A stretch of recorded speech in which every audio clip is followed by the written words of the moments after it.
할렐루야, 굿TV 세상을 보는 창 오색 오감을 시청하시는 시청자 여러분, 저는 다산중앙교회 최식 목사입니다. 우리 좋으신 하나님께서 제 강의 시청하는 모든 분들께 큰 은혜를 주시기를 간절히 소원합니다. 오늘은 관점 설교 중에서요, 숨겨진 여백을 찾으라고 하는 주제로 함께 이야기해 보겠습니다. 설교하는 일 결단코 쉽지 않습니다. 주어진 본문을 가지고 한 번 설교하는 것도 힘이 든데 또 설교해야 되고 또 설교해야 되는 이 목사님들의 어려움, 우리 시청자분들이 좀 알아주셨으면 좋겠습니다. 관점 설교에서 목사님들의 이런 어려운 부분들을 조금이라도 이렇게 살펴드리려고 합니다. 성경은 오랜 시간 40여 명의 사람들이 기록을 했습니다. 그래서 성경 저자마다 각기 하나님이 사용하셨던 은혜들이 다 달라요. 어떤 분은 아주 문학적으로 그 다음에 글을 쓰는데 아주 탁월한 능력을 가지고 있는 분도 계시지만 또 그렇지 않은 분도 있습니다. 다윗처럼 아주 멋진 문학적인 소양을 가지고 하나님을 찬양하고 하나님을 그려내는데 얼마나 아름다운 글과 찬양이 시편 속에 담겨져 있습니까? 성경을 기록하실 때 성령께서 각 저자를 통해서 각기 다른 방법으로 성령이 원하시는 바를 기록하셨는데요. 성경이 기록되어진 방법 중에 아주 중요한 것 하나가 있습니다. 그것은 성경이 모든 사건에 대하여 전말을 말하고 있지 않다는 겁니다. 어떤 사건이 일어났는데 성경에 일어난 그 사건을 육가 원칙에 의해서 누가 언제 어떻게 무엇을 정확하게 말하고 있지 않다는 점입니다. 창세기 1장 1절에요. 아무런 정보를 주지 않은 채 태초에 하나님이 천지를 창조하시니라, 이렇게 시작합니다. 하나님이 어떤 분이신지 전혀 말씀하고 있지 않아요. 성경은 어떤 사건에 대하여 전말을 말하고 있지 않고 압축, 생략이라는 방법을 통해서 우리에게 주어졌다는 사실을 꼭 기억하셔야 됩니다. 그래서 설교를 하기 위해서 우리에게 반드시 필요한 게 뭐냐면요, 숨겨진 여백을 찾는 겁니다. 이것을 추론이라고 부릅니다. 하지만 이제 목사님들이나 일반 성도들이 설교를 하기 위해서 추론을 해야 된다, 조금 의문점을 가지고 접근하시는 분들이 있으십니다. 추론이라는 용어가 이제 우리가 교회 안에서 혹은 신학을 공부하시는 분들이 자주 쓰시는 용어가 아니기 때문에 낯설어서 그렇지, 사실은 우리가 하나님의 말씀을 제대로 전달하기 위해서는요, 합리적인 추론이 필요합니다. 자, 마가복음 2장에 보면요, 예수님이 가버나움에 들어오셨습니다. 이렇게 시작을 해요. 그러면 예수님이 어디서 출발해서 가버나움에 오신 거죠? 자, 가버나움에 오셨는데 수많은 사람들이 주님 앞에 몰려들었대요. 그리고 마가복음 2장 1절부터 11절 사이에 보면요, 한 사람이 중풍병에 걸렸는데 네 사람이 이 중풍병에 걸린 사람을 들것에 메워가지고 주님 앞에 나옵니다. 근데 사람들이 너무 많아요. 자, 얼마나 많은 사람들이 모였길래 환자를 들것에 데리고 왔는데 그 사이를 뚫고 지나갈 수 없었을까요? 우리는 보통 나보다 연약한 분, 특별히 이렇게 들것에 들려올 정도의 상황이라면 양보해 주는 거잖아요. 조금 그분의 편리를 봐주는 것이 우리 보통 생각 아닙니까? 그런데 사람들이요, 전혀 틈을 내주지 않습니다. 그곳에 모여있는 사람들이 도대체 누구입니까? 그리고 이렇게 말합니다. 그분들이요, 집으로 돌아가지 않고요, 예수님이 계신 집 지붕 위로 올라가서 지붕을 뚫었다 그래요. 자, 여러분, 이스라엘 집을 이미지할 수 있으신가요? 한 사람을 들것에 내릴 정도의 구멍을 내려고 하면은 얼마 정도의 이 길이와 넓이가 필요할까요? 아마 적어도 2m 이상, 그리고요 1m 이상은 뚫어야 될 겁니다. 자, 이 집이 구멍이 뚫리는 그 시간, 거기에 엄청나게 많은 사람들이 모였다고 했잖아요. 그러면 그 사람들이 과연 가만히 있었을까요? 집 주인이 자기 집을 들것에 메워온 사람들과 함께 지붕을 뚫어가지고 예수님을 만나려고 하는 이 사람들, 그 집 주인이 과연 그냥 두었겠습니까? 자, 예수님은요, 그 지붕을 뚫는 사람들이 지붕을 뚫는 동안 얼마나 시끄러웠겠어요. 먼지는 얼마나 많이 나겠고, 또 그 지붕이 뚫리는 동안 이런저런 사람들의 항의나 얼마나 불편한 일이 많이 생겼을까요? 그럼 예수님은 아무 말씀도 하지 않은 채 그냥 계셨을까요? 거기 주님의 제자들도 있었잖아요. 그럼 주님의 제자들은 무엇하고 있었을까요? 자, 여러분, 제가 지금 무슨 얘기했는지 아시겠습니까? 성경에는 말하고 있지 않는데 우리가 설교하기 위해서는 꼭 필요한 주변에 숨겨진 여백들을 잠깐 제가 이미지한 것입니다.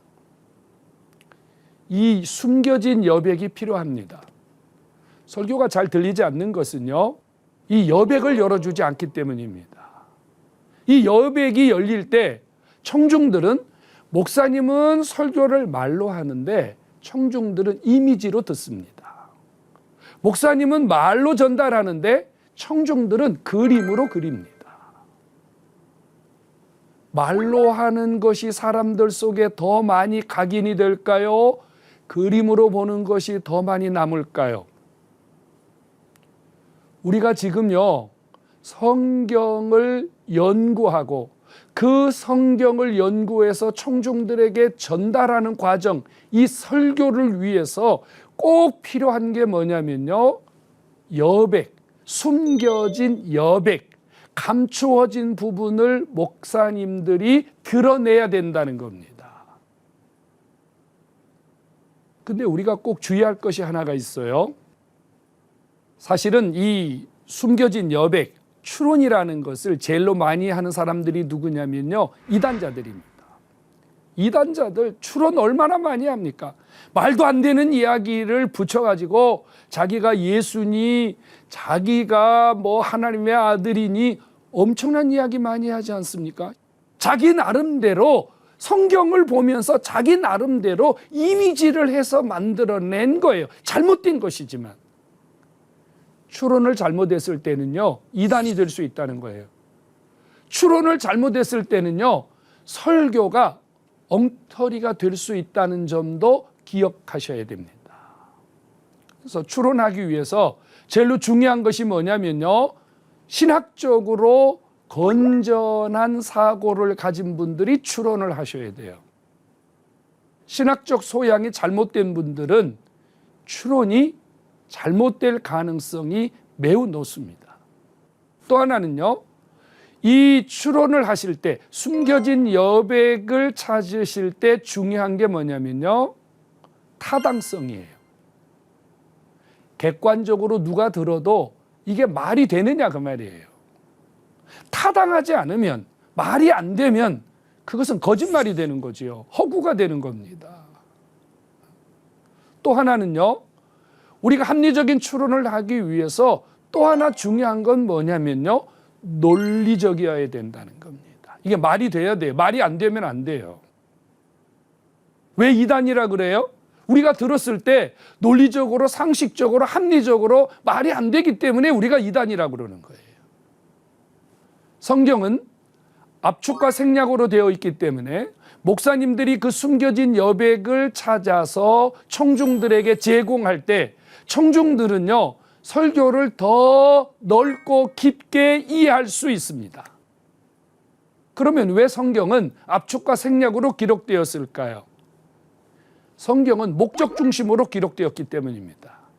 지금 마가복음 2장 1절부터 11절까지 기록되어진 이 내용이 하나님이 우리에게 말씀하시려는 목적이에요. 그러면 나머지 숨겨진 여백은요, 이 목적을 드러내기 위해서 목사님들이 드러내야 될 부분이고요.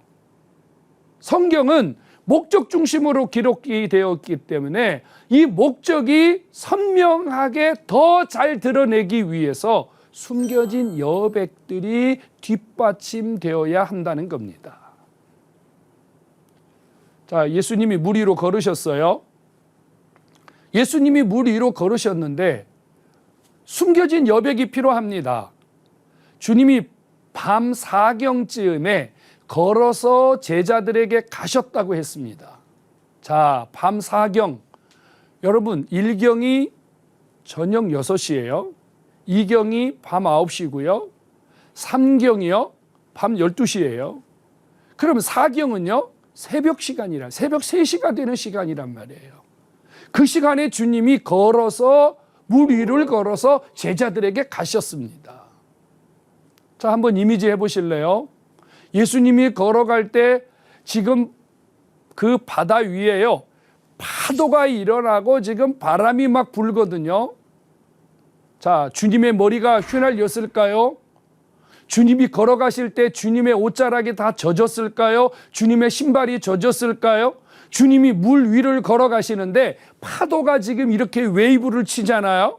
그러면 주님이 걸어가실 때 일자로 반듯하게 요동이 없이 걸어가셨을까요? 아니면 예수님이 파도 위를 이렇게 걸어서 가셨을까요? 아마 저에게 이런 의문점을 제시하는 분도 계실 거예요. 그런 게 설교하는데 왜 필요합니까? 왜 우리가 그런 걸 알아야 됩니까? 그저 성경이 기록된 대로 이해하고 성경이 기록된 대로 믿으면 되지, 이런 게 왜 필요합니까? 필요합니다. 왜 필요하냐면요, 오늘 우리에게 주어진 본문을 더 많이 이해하기 위해서, 더 하나님의 목적에 가까이 가기 위해서, 그리고 청중들이 이 여백을 통해서 설교가 더 잘 들리게 하기 위해서 이 여백은 반드시 필요합니다. 성도들은요, 이 여백을 열어서 설교를 할 때 이미지를 해요. 이미지. 그림을 그린다 그 말이에요. 그때 상황 속에 자신을 보낸다 그 말입니다. 그래서 그 시간에 역사하셨던 주님과 오늘 여기에 서 있는 내가 교통을 하는, 소통을 하는 결과를 얻게 됩니다. 보통 이제 이미지 하지 않는 분들의 설교들은요, 조금 딱딱하거든요. 뭐 신학적인 주제를 다룬다든지, 그 다음에 성경에 나와 있는 어떤 인물이나 사건이나, 그 다음에 원어나 뭐 이런 것들을 다루게 되면요, 설교가 조금은 딱딱하거든요. 청중들이 설교를 들어야 합니다. 청중들은 들리는 설교에 반응을 합니다. 그러기 위해서는 목사님들은요, 숨겨진 여백을 찾아서 이 여백이 목사님의 설교를 풍성하게 만들 수 있도록 설교를 전달하셔야 됩니다. 자, 숨겨진 여백은요, 배경이나 상황만을 의미하지 않습니다. 한 여인이요, 자기 딸이 귀신이 들려가지고 주님 앞에 나왔습니다. 내 딸이 지금 귀신 들려가지고 아주 뭐 난리가 났습니다. 막 옷을 벗어 제끼고 불 가운데 막 들어가고 또 거품을 물고 도저히 이거 감당할 수가 없어서 주님 앞에 나왔습니다. 주님 좀 제 딸을 좀 살려주십시오. 그런데 주님이 대꾸를 하지 않아요. 그러니까 이 여인이 주님 앞에 더 가까이 나가서 소리 지릅니다. 내 딸을 좀 살려주십시오. 저를 좀 불쌍히 여겨주십시오. 하도 이 여인이 간절하게 매달리는데 주님이 대꾸를 안 하시니까 중간에 제자들이 입장이 곤란해가지고요, 예수님에게 가서 말하잖아요. 예수님, 저 여인이 저렇게 애타게 부르짖는데 좀 대꾸를 하시든지 보내시든지 뭐 좀 어떤 결과를 주셔야 되지 않겠습니까? 그때 주님이 이런 말씀하신 거 기억하십니까? 나는 이스라엘의 자녀들 외에는 보냄을 받지 아니하였다. 자녀의 떡을 취하여 개들에게 던짐이 마땅하지 아니하다. 주님이 지금요 무시하시더니 이제는 개 취급을 할 만큼 그 여인을 멸시했다는 얘기입니다. 자, 숨겨진 여백을 드러내라는 것은 상황이나 인물이 가지고 있는 것까지 여백을 드러내셔야 됩니다. 자, 이 여인이 지금요 딸의 문제를 가지고 나왔는데 주님이 들은 대꾸를 하지 않아요. 이 여인 속에 어떤 생각이 들었을까요? 주님이요 무시합니다. 멸시합니다. 노골적으로 주님이 능멸합니다. 이 여인 속에 지금 어떤 생각이 일어날까요? 이 여인이 가졌을 비참함, 이 여인이 가졌을 이 모멸감, 모욕감, 여러분 이것도 숨겨진 여백입니다. 이것을 드러낼 때 청중은요 자기의 상황과 일치하게 돼요. 문제가 해결되지 않을 때 고통을 느끼고, 문제를 안고 있는데 누군가 알아주지 않았을 때, 누군가 무시했을 때 당했던 그 아픔, 그 상처를요 이 숨겨진 여백을 드러낼 때 청중들은요 자기의 상황과 연결해서 설교 앞으로 다가가게 됩니다. 또 하나는요, 이 여인이 지금 무시당하고 있어요. 노골적으로 지금 멸시당하고 있어요. 그 주변에 얼마나 많은 사람들이 있습니까? 이 많은 사람들이 그 광경을 바라보면서 어떤 시각을 가졌을까요? 주님을 향해서는 어떤 시각을 가졌을까요? 아니, 예수님이 이럴 수가 있어 도대체? 저분이 어떻게 저렇게 저 불쌍한 여자에게 저런 말을 하고 저렇게 멸시할 수 있을까? 아마 어떤 사람은 실망했을 거고, 어떤 사람은요 예수님을 향하여 분노했을지도 모릅니다. 아마 어떤 사람은 예수님을 향하여 소리쳤을 수도 있어요. 그렇게 하시면 안 되죠. 저 불쌍한 여자에게 어떻게 이럴 수가 있습니까? 이것도 숨겨진 여백입니다. 자, 주님을 한번 생각해 보십시오. 이 여인이 지금 간청을 하고요, 이 여인이 지금 매달리고, 이 여인이 지금 울며 불며 사정을 합니다.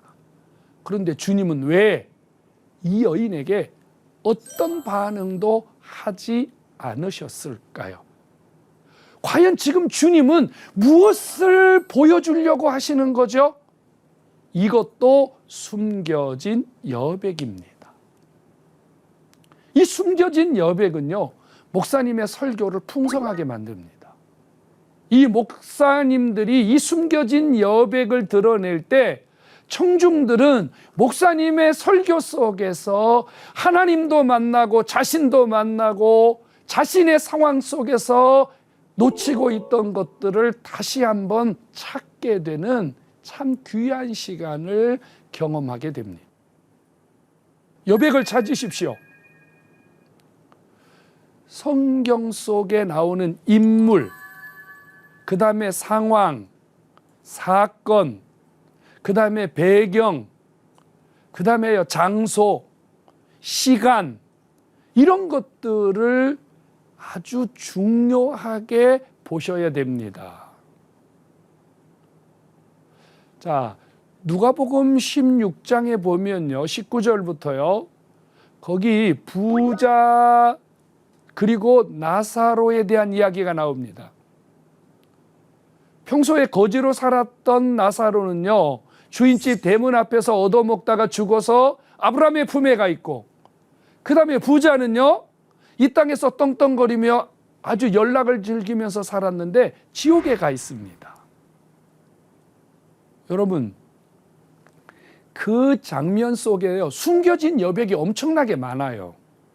자, 부자가 얼마나 큰 부자였을까?